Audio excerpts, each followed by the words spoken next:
Muito bom dia a todos aqueles que, mais uma vez, prestigiam estas nossas reuniões. Essa é a primeira ao vivo neste ano de 2019. Eu aproveito, portanto, a ocasião para desejar a todos que nos assistem votos extensivos às suas correspondentes famílias, meus desejos de um feliz ano de 2019. Nós hoje vamos voltar aqui à análise do Notas sobre Notas. Eu preciso aqui uma explicação. Eu pretendia e pretendo manter essas pequenas exposições de maneira periódica, observando especialmente a ideia de que sejam elas num mesmo dia da semana e, se possível, num mesmo horário. Acontece que há certas circunstâncias que têm que ser consideradas. Já no próximo sábado, dia 2, eu tenho um compromisso pessoal. Eu vou fazer uma pequena viagem até a cidade de Aparecida, aqui no norte do estado de São Paulo, no período da manhã. E no outro sábado, eu fui convocado para dar plantão no Tribunal de Justiça de São Paulo. Então, nós vamos ter de transferir ou para o sábado à tarde ou para o domingo de manhã as aulas correspondentes dos finais de semana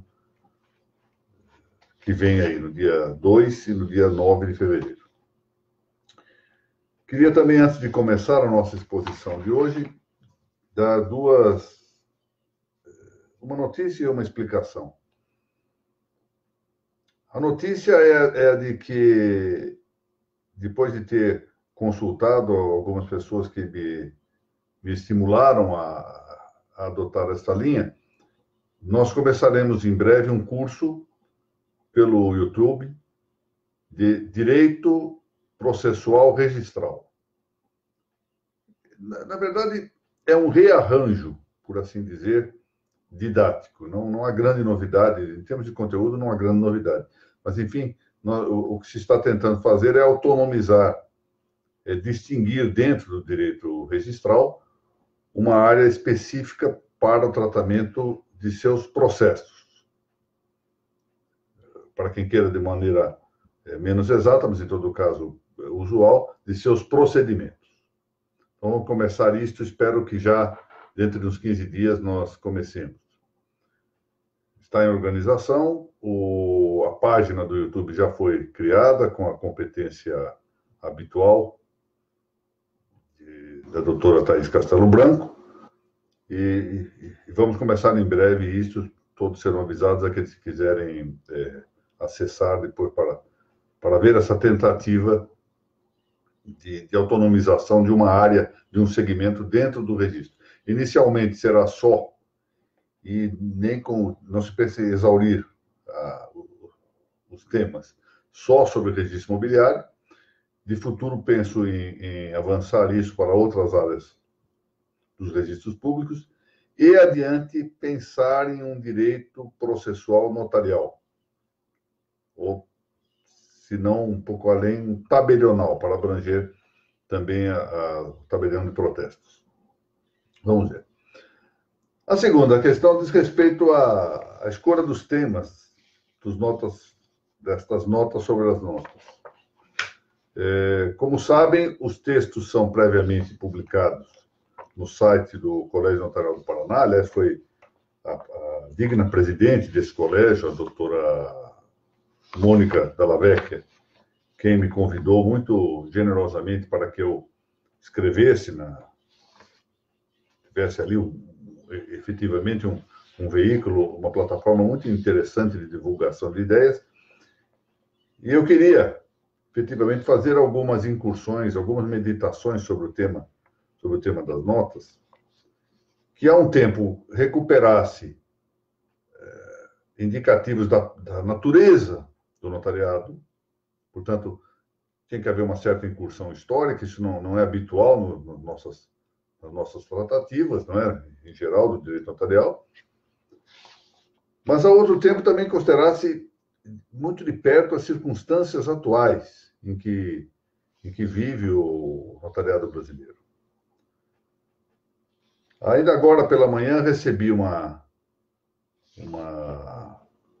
link, ainda não tive a oportunidade de ver exatamente de que se trata, de ler inteiramente, mas percebi o assunto, de alguém afirmando que um desses recursos técnicos que aí se encontra veio para acabar com os cartórios de notas e de registros no Brasil. Naturalmente, esta referência é ao blockchain. E se nós não, essa é a ideia, se nós não recuperarmos efetivamente o núcleo de que a função notarial e a função registral são funções jurídicas, se nós continuarmos com esta deterioração da ideia das notas e dos registros como meras funções documentárias, eu não terei dúvida em dizer que realmente o blockchain leva vantagem sobre as notas e os registros. Então é preciso um pouco de paciência para tocar nestes assuntos que eu estou rebuscando aqui, porque eu gostaria que os senhores notassem, eu sei que isto leva a umas certas obscuridades, a umas certas dificuldades, porque nós não estamos acostumados no trato dessas questões. Bom, o que acontece? Se nós nos fiarmos exclusivamente no direito posto, uma canetada, um decreto, uma decisão ativista, pode pura e simplesmente aniquilar de vez as notas e os registros. Nós precisamos recuperar a sua natureza histórica. É por isso que eu trato desses temas. Eu já tive a oportunidade de confessar, um tanto indiscretamente, o grande amor institucional que tenho pelos registros e pelas notas. E, ainda que siga falando sozinho, vou continuar a falar o que tenho falado.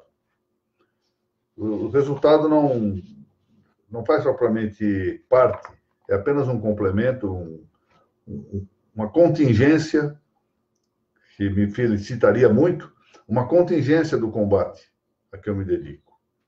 Se depois isto vai dar resultado ou não, ou se em vez disso nós vamos ver aí a criação de um caminho estatalista ou de uma fuga privatística, um e outro caminhos, a deteriorar de vez as notas dos registros, isso é outra história.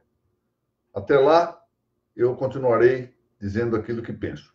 Aqui e ali, retificando ideias, porque evidentemente que não sou insuscetível de deficiências, de erros, etc. Isso é preciso também ficar dito. Mas o que nós precisamos recuperar, essa é a história, é a alma notarial, é a alma registral. É isso que está em jogo. O problema agora não é só da corrosão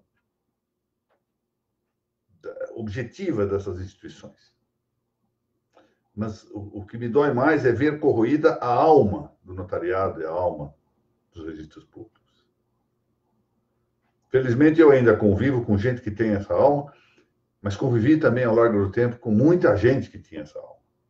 E agora o que eu tenho visto cada vez mais de perto é que eu tenho perdido contato com o advérbio muito.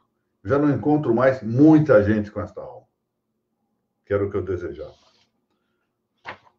Para se ter ideia, na semana passada tive contato com uma publicidade eletrônica de um cartório de outro estado da federação que mantinha um telefone aqui no estado de São Paulo para a captação, obviamente, predatória de clientes. Anda assim a alma notarial. E é isso que nós precisamos combater. Então, devolver o significado do notariado. Bom, vamos lá. Aula número 7, depois, na sequência, a aula número 8, que estão muito atadas. Por sua mesma definição, ao defender a auctoritas, como eu já disse em outras ocasiões, do prestígio do reconhecimento social do saber, ela sempre demanda algum tempo destinado ao seu reconhecimento. Vamos entender isso. Eu tenho observado que até mesmo na linguagem do direito constitucional brasileiro, a delegação a que se refere o caput do artigo 236 do Código Político de 1988, aqui entre nós, só pode dizer respeito à potestade, ou seja, à fé pública. que foi assinada aos notários e aos registradores. Não, porém, aos demais requisitos ou supostos de sua formulação histórica. Esses requisitos ou supostos são exatamente aqueles que integram a autoridade. Autoridade que é um saber socialmente reconhecido pela comunidade. Tem nada a ver com a potestade, que é, como eu disse, um poder socialmente reconhecido. Ou seja, a sociedade reconhece um poder, o poder da fé pública, mas, de par com isso, reconhece no notário e no registrador uma autoridade, ou seja, um saber que é socialmente reconhecido, privilegiado por esse reconhecimento comunitário. Não há um tempo que se possa demarcar em abstrato para que a sociedade reconheça ou não a autoridade. A autoridade não é apenas autoridade jurídica, para que reconheça, por exemplo, a autoridade científica, a autoridade médica, a autoridade esportiva, etc. Quanto ao notário, sua autoridade se foi sedimentando ao longo do tempo. Ela começa a formar-se, começa a gestar-se efetivamente na passagem da Idade Antiga para a Alta Medieval. Então, estamos falando aí, final do século V, início do século VI. Aí ela começa a germinar. É uma autoridade que vai paulatinamente sendo construída ao largo das centúrias, sendo reconhecida por sucessivas gerações. Não é uma coisa que nasce, brota espontaneamente, e ali se vê reconhecida e pronto, subitamente. Não. Ela se vai formando, se vai gestando, vai mostrando sinais da sua fidúcia, da sua confiabilidade. Ela é solidada, atenção para isso, não só pela destreza nas artes do trivium, como já vimos isso, gramática, lógica, dialética e retórica, e na arte jurídica. Aqui é o ponto. Nunca se pensou no notário como meramente um documentador, assim como alguém dotado também de arte jurídica. Arte no sentido já mais amplamente adotado, por exemplo, pelo jurisconsulto romano Celso, na sua célebre frase de que o direito é a ars boni et equi, ou seja, a arte do bom e do direito. Mas, além disso, além dessas características, destreza técnica, tanto no trivium, nas artes do trivium, quanto na arte jurídica, também pelo costumeiro comportamento moral probo do notário. Ou seja, aquele ascendente do atual notário latino é conhecido por seu comportamento honesto, é honrado,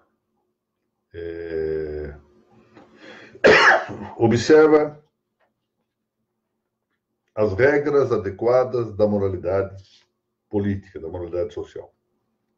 Ora, vamos um pouco além para dizer que desde o surgimento das primeiras cidades, ou cidadelas, né, não eram propriamente cidades, primícias da cidade, sumérias, com o que Lewis Mumford, esse grande historiador da cidade, estimou uma fusão do poder secular com o poder sagrado. As cidadelas surgem, as aldeias se transformam em cidadelas, entre outros fatores, porque o poder secular, o poder profano, se funde com o poder sagrado. A prática de juramento, já nessa altura, impôs-se ao modo de uma chancela de probidade, ou seja, um selo de probidade, que se destina a quem parece dirigir-se a este rito solene. Embora diga respeito também à vida temporal, o juramento, em acepção mais própria, mais rigorosa, é um pôr a Deus por testemunha. Realmente, jurar é quase sempre integrado por essa ideia essencial. Juro, põe a Deus por testemunha. Na convivência social, na convivência política, isso se traduz juridicamente em afirmar a verdade com a invocação do testemunho de Deus. Eu ainda me lembro de algumas passagens. Eu sou filho de comerciante e eu muitas vezes via que, para vender, alguns comerciantes costumavam jurar invocando o nome de Deus. para poder vender as suas mercadorias, seja para afirmar a qualidade delas, pelo melhor preço, etc. Era normal esse juramento com a linguagem popular. Isso se dá de dois modos. Um juramento é o juramento assertório e o outro, o promissório. O assertório diz respeito às coisas pretéritas, passadas, pois, e as coisas presentes. Ou seja, eu juro que foi assim, se dou um testemunho e invoco, sobretudo a autoridade de Deus, para indicar, olha, foi assim mesmo, que se passou, juro que foi assim, ou juro que está sendo assim. Nesse momento ocorre isto, por exemplo. Juro que é assim que está a ocorrer. Ou o juramento promissório, pelo qual eu asseguro coisas futuras. Juro que farei tal coisa. Então, no primeiro modo, no juramento assertório, o que eu exijo é a veracidade do que se jura. No segundo modo, por se tratar de uma questão frequentemente submetida à contingência, fortuito, eu apenas mostro com firmeza a intenção de cumprir o que prometo, cumprir o que juro, cumprir o que voto. Isso é uma gradação desse juramento. Muito bem, foram as chamadas universitates scribarum, ou seja, são colégios ou corporações de ofício dos escrivães, de que, é preciso que se diga, essas entidades que hoje existem, entidades que são de caráter privado, por exemplo, a Noreg, Colégio Notarial, IRIB, ARISP, etc., são entidades que pode-se considerar assim, um rudimento do que devem ser os colégios ou corporações de ofício. Por quê? Porque são entidades privadas. E são entidades que não podem exigir associação compulsória dos que exercem a mesma profissão. Diversamente, as corporações de ofício ou colégios são entidades de direito público não estatal, em princípio. Pode havê-las estatal, mas aí então nós estamos exatamente no terreno da concepção fascista do corporativismo. São dois tipos de corporativismo. O corporativismo fascista, de algum modo copiado também em Portugal por Oliveira Salazar, embora, a bem da verdade, deva dizer-se que Oliveira Salazar, ditador, é verdade, nada tem a ver com as práticas fascistas de Mussolini. Então, é preciso distinguir estas situações, mas isto menos pela doutrina e mais pelas virtudes pessoais de um e de outro. Bom, em todo caso, o que se quer aqui dizer é que as corporações de ofício são entidades de caráter ius público, não estatal. Essas são as verdadeiras corporações de ofício, que existiram ao largo de toda a Idade Média, que tiveram uma importância fundamental. E as entidades privadas que hoje se encontram por aí são, de algum modo, seminais dessas corporações, e exatamente por sua experiência, pode ser que de futuro venham a converter-se no grande polo gestacional dessas corporações. Espero mesmo que essa experiência seja aprovada, claro, e aproveitada, desde que se tenha o bom senso de estabelecer, no meu modo de ver assim, a instituição dos colégios ou corporações de ofício. Muito bem. Foram essas corporações que convocaram, em sua verdadeira gesta histórica, foi uma epopeia, o primeiro conhecido juramento notarial, que era naturalmente promissório, imposto que foi com primazia pelas capitulares de Lotário I, no ano de 824. Lotário I foi imperador do grande Sacro Império Romano Germânico. A imposição desse juramento foi atraída pela boa conduta habitual dos escrivães, porque havia então uma espécie de identificação entre credibilidade e juramento. Eu estou exatamente agora na nota sobre notas, salvo engano, 13, 14 e 15, tratando especificamente do tema da credibilidade do notário. Isso ainda vai ser publicado pela doutora Mônica, mas já estou avançando já aos senhores que vou dedicar algumas páginas ainda que sucintamente, a esse interessante tema. Mas, enfim, havia uma identificação entre credibilidade e juramento, alguma forma de vinculação. Isso quer dizer, só era chamado a jurar quem fosse credível. Ou seja, quem se reconhecesse capaz de conservar o juramento. Não se chamava a jurar qualquer um. Não havia, por assim dizer, cotas artificiais para o juramento. Ou se tinha competência moral, honestidade, honradez, probidade e aptidão técnica, ou não se jurava. De maneira que só quem fosse, como disse, capaz de conservar o juramento era chamado a fazer. Assim, de um lado, a credibilidade do escrivão residia em seu juramento.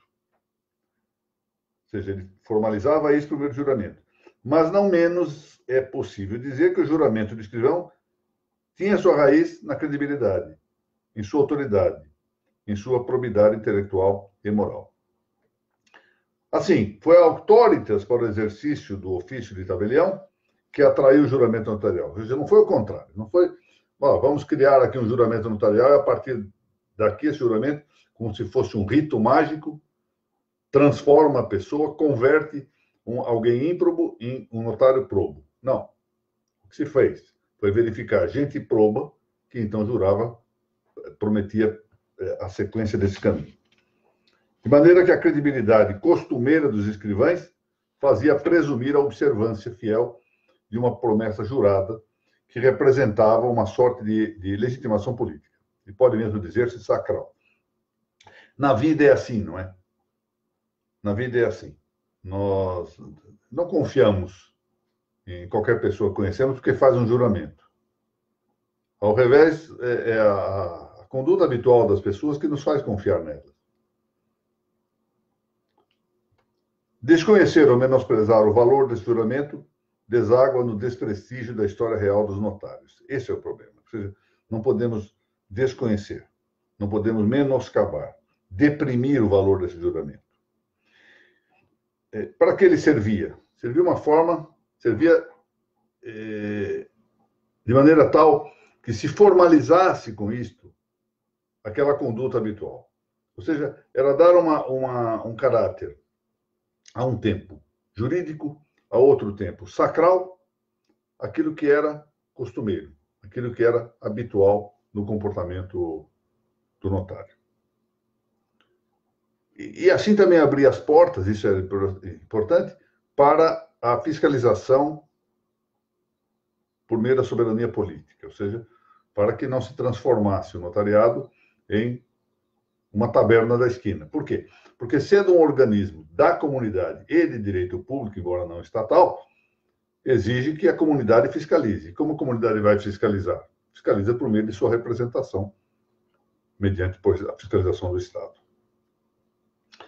Foi de modo paulatino, pois, repito, que se deu reconhecimento de o escrivão de direito, escriba iuris, exercer um ofício, ou seja, uma função dotada de caráter público, destinada à utilidade pública. E o de esse escrivão ser uma pública persona, ou seja, uma pessoa pública, um tabelio publicus, que, embora não fosse, como não é ainda, funcionário estatal, deveria sujeitar-se a algumas exigências comunitárias, de cuja satisfação era responsável, de algum modo, o próprio Estado. Quais? A destreza técnica, o hábito da prudência, o dever de fidelidade. E isto se consagrava, volto a dizer, por meio de um juramento. Essa promessa pública e solene transita por vários séculos e sigila, chancela a boa praxis notarial. Assim é que, na Baixa Idade Média, foi uma imposição do fuero real nas Espanhas, a de os escrivanos públicos prestarem o juramento de exercer seu ofício leal e diretamente. Ou seja, que façam as cartas leal e direitamente. Ou seja, que expressam tudo com lealdade e conformidade com o direito. Com o direito, e não só com as leis propriamente, mas com os costumes, com as normas boas de agir, entre elas as exigências do justo concreto. Bom, então, terminava eu esse Nota sobre Notas número 7, indagando O que esperar de um notário para que fielmente exerça sua autoridade? Pois bem, aí começamos a nota sobre notas número 8. Entre os vários modos de ser profissional do direito, quer dizer, os vários modos de ser um jurista, essa é a grande questão, vamos lembrar-se disso de um programa de televisão, em que o apresentador indagava do estudante de medicina o que vai ser. Médico. O estudante de engenharia, o que vai ser? Engenheiro.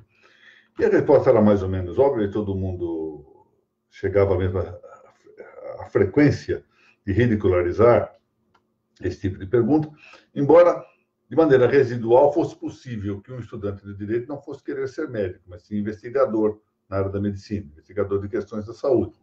Que o engenheiro não quisesse ser engenheiro, mas quisesse ser professor de engenharia, para não dizer que depois, no caso do Brasil, depois de 20 anos de insucesso socialista, nós temos a figura do engenheiro que quer ser motorista de Uber. Isso é outra história. Bom, mas acontece que a pergunta que se dirigia ao estudante de direito, essa deixava embasbacado o próprio público. Ah, faz direito, o que pretende ser? Porque o direito abre, na imensidão das suas possíveis profissões, um leque muito grande de possibilidades.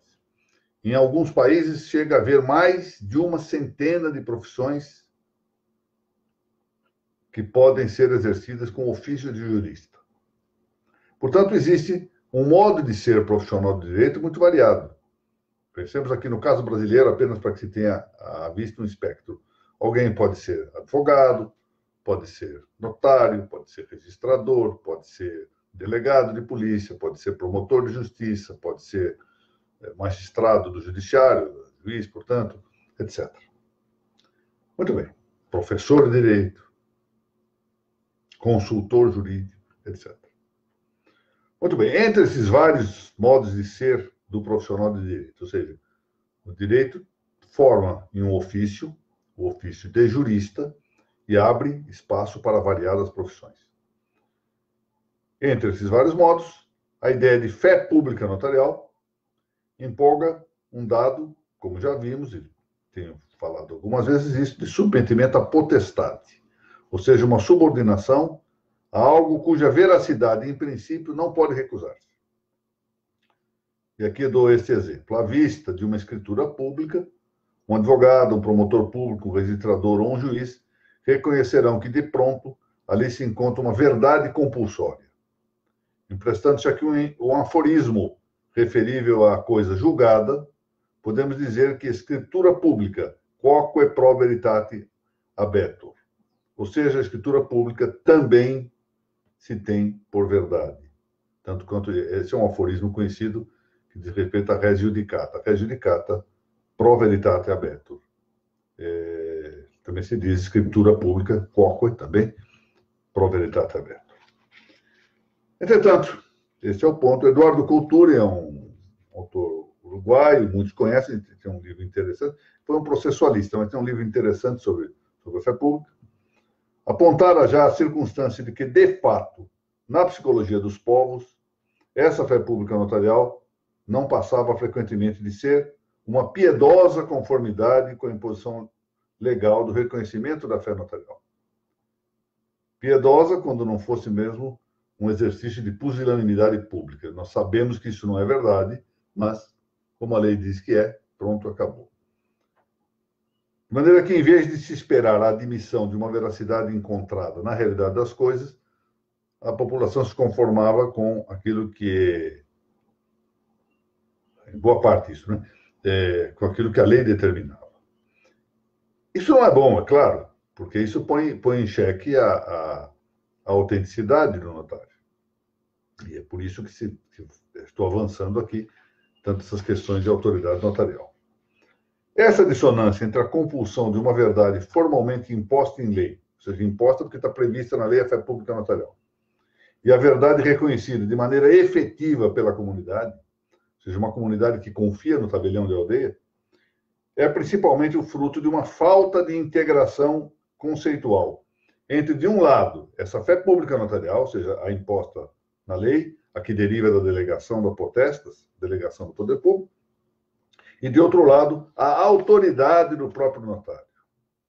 Porque se a primeira se impõe compulsivamente, a segunda só pode ser resultante do consenso comunitário. É interessante isso. A lei pode dizer que eu deva ter por verdadeira uma afirmação de determinada pessoa que tenha a seu favor um testemunho qualificado. Mas ela não pode me impor subjetivamente a confiança, a fidúcia. Essa confiança que eu e a comunidade havemos de ter no comportamento do notário, essa deve nascer da percepção da conduta moralmente proba do notário.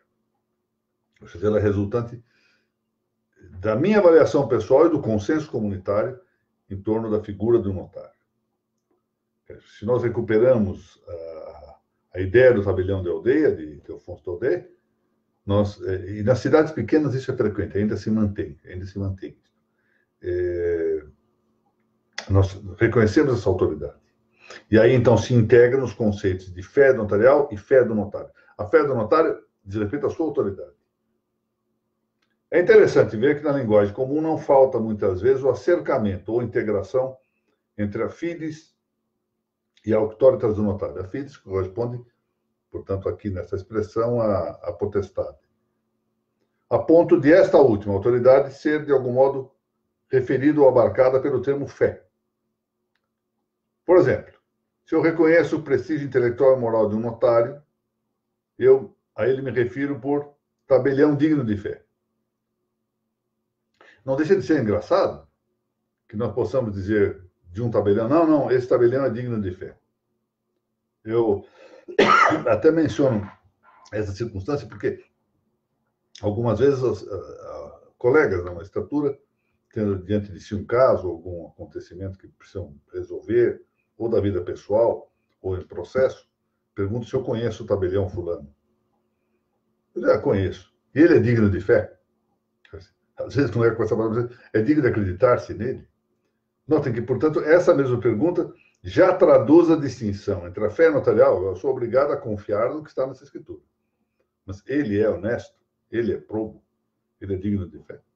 Notem que isto conspira um tanto, com razão ou sem razão, com excesso ou sem excesso no inquérito que se faz, contra a probidade costumeira, estendida, habitual do notário. E é isso que nós precisamos recuperar.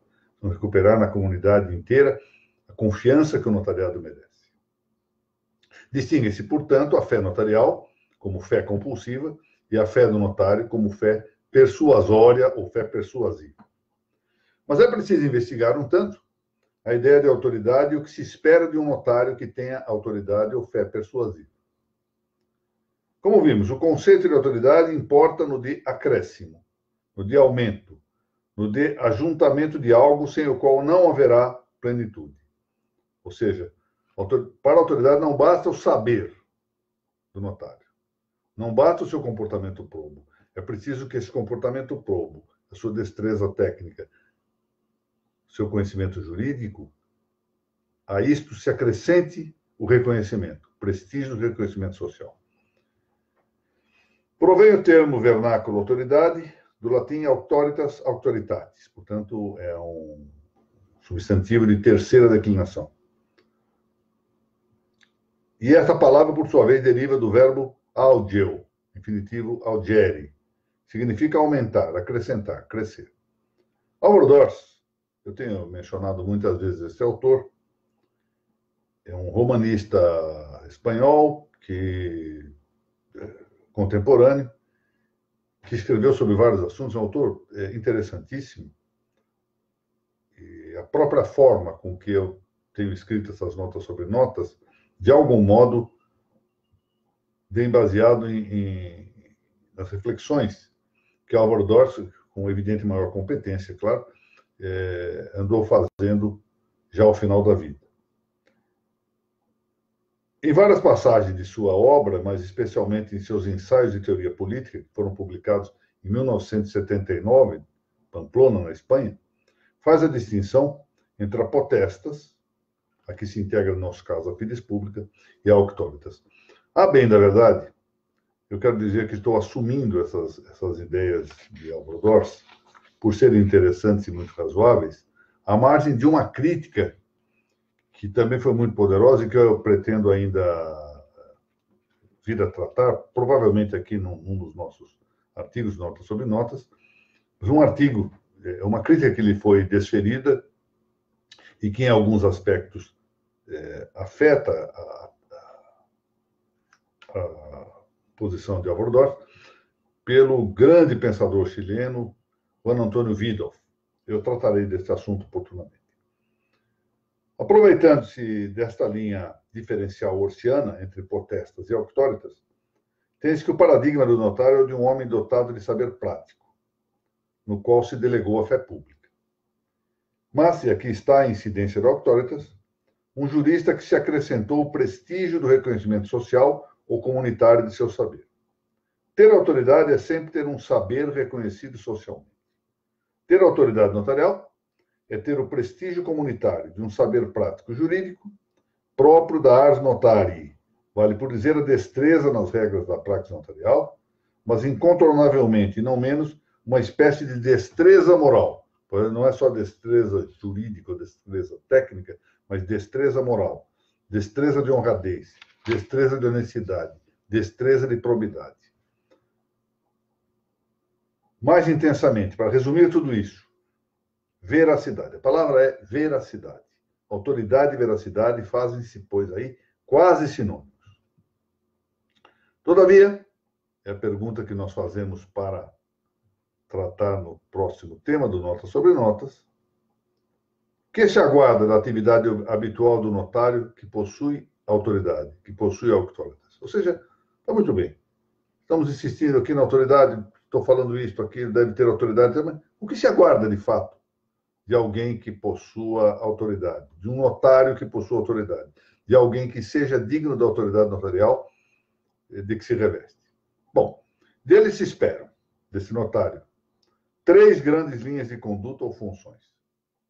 Primeira conduta ou função é a função magisterial ou paideica, função de magistério, de exemplificação, de exemplaridade. Segunda, função de justificação. Terceira, função de governação. Nós vamos ver essas 3.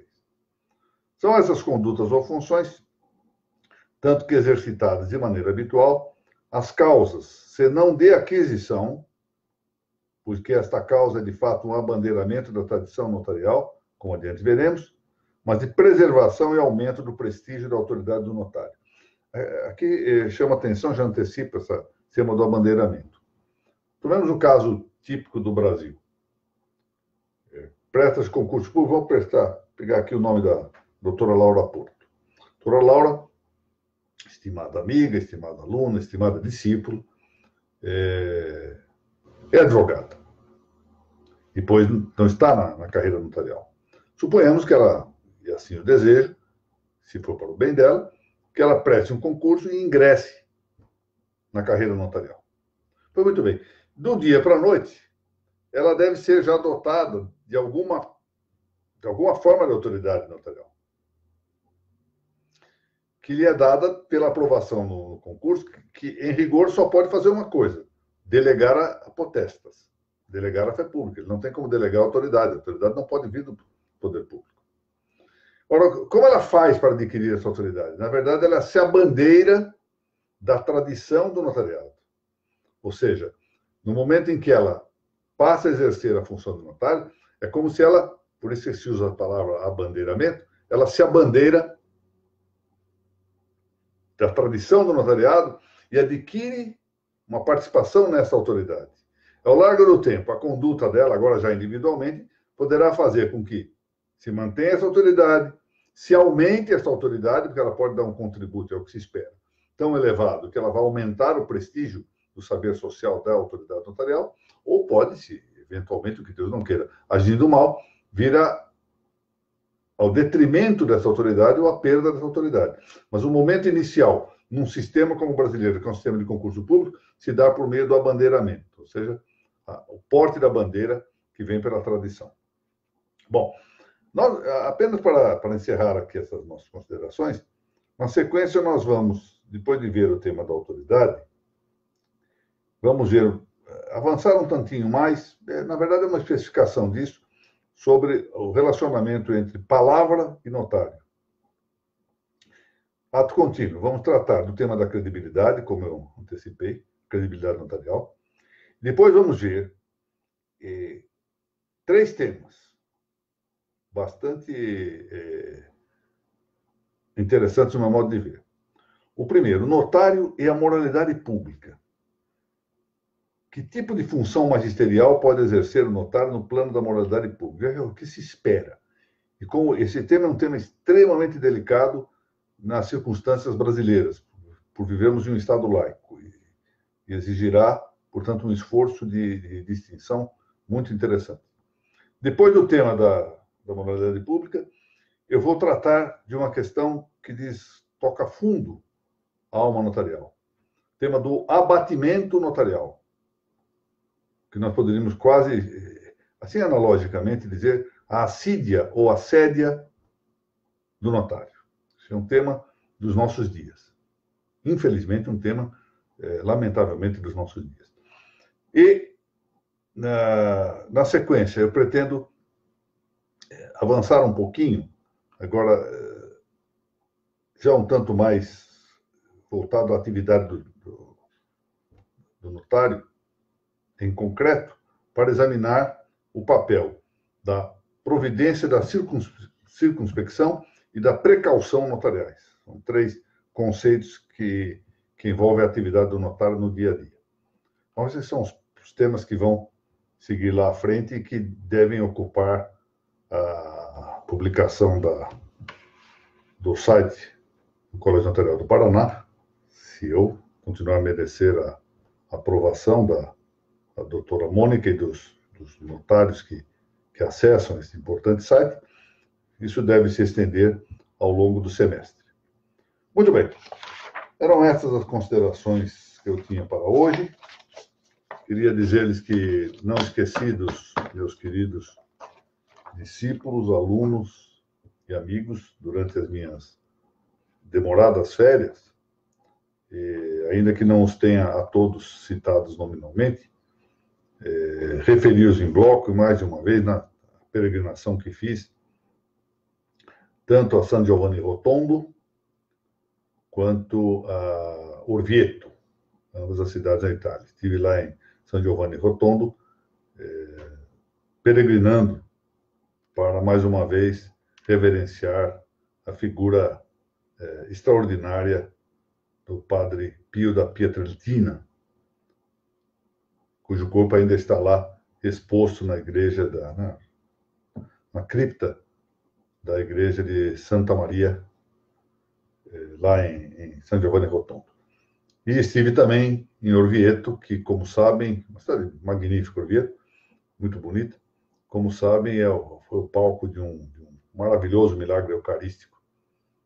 Eu estive lá e, nas 2 ocasiões, entre outras, tive a oportunidade, para mim é uma honra, uma ocasião magnífica de minha própria retificação de conduta, de pedir muitíssimo por todos os meus alunos, discípulos e amigos.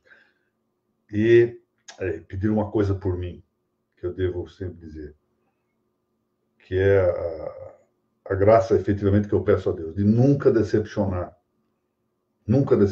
aqueles que esperam alguma coisa da minha pequenez. Muito bem, agradeço a todos. Doutora Ellen, apenas com comunicação pública, aqui ontem a doutora Laiana praticamente firmou que tenho que dar 2 aulas aí na belíssima cidade de Salvador, em meio de fevereiro. Então, recomendações aos meninos, recomendação ao Augusto, e nos vemos, se Deus quiser, aí em meados de fevereiro. Muito obrigado a todos, um bom final de semana e que Deus os guarde e as suas famílias.